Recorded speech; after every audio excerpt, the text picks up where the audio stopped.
안녕하세요. 어드미션 마스터즈의 경험이 있는 탑 명문대 입학심사위원들과 함께 미국 대학 입시의 궁금증을 풀어가는 교육 컬럼니스트 진아킴입니다.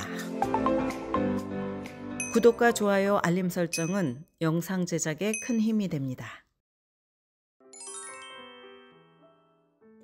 오늘의 질문은 고등학교의 Mid-Year Report란 무엇입니까? 입니다. 무시하면 안 되는 Mid-Year Report에 대해서 답변을 드리겠습니다. 고등학교 시니어들은 마지막 한 해 동안 잠시도 방심하면 안 됩니다.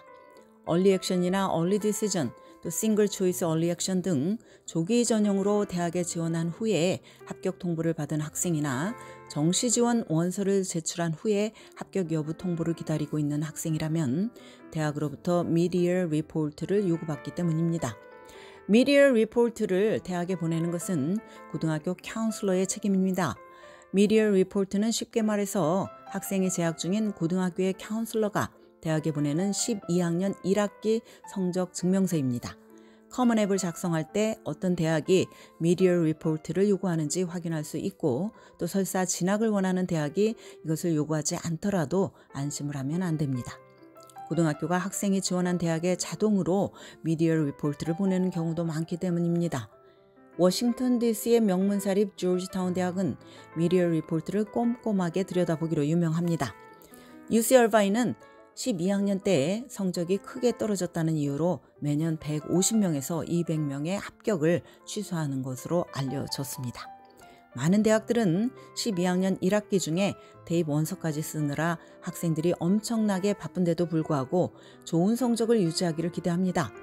Mid-Year Report는 대학 진학을 원하는 모든 학생들에게 중요하지만 몇 가지의 시나리오에 해당되는 학생에게는 그 중요성이 배가가 됩니다.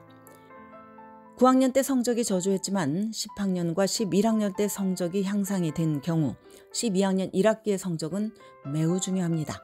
성적이 오르는 추세인 것을 대학에 입증할 수 있는 절호의 찬스이기 때문입니다. 이런 경우 12학년 1학기 성적을 최대한 끌어올려야 합니다. 9학년과 10학년 때에 최고의 성적을 받았지만 11학년 성적이 떨어졌다면 Mid-Year Report의 중요성이 커집니다. 대학은 11학년 성적 하락이 일시적인 현상인지 아니면 하락 추세를 보인 것인지 확인하고 싶어 할 것입니다. 이런 경우 또한 12학년 1학기 때의 최고의 성적을 받는 것이 중요합니다.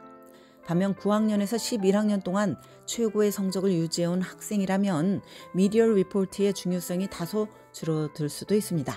그렇다고 12학년 때 그저 그런 성적을 받아도 된다는 뜻은 아닙니다. 계속 최고의 성적을 받으면 4년 내내 최고의 자리를 유지하는 꾸준함과 성실함, 또 높은 경쟁력이 돋보일 것입니다. Mid-Year Report의 중요성을 고려를 한다면 12학년이 되기 전에 클래스 스케줄을 잘 짜야 합니다.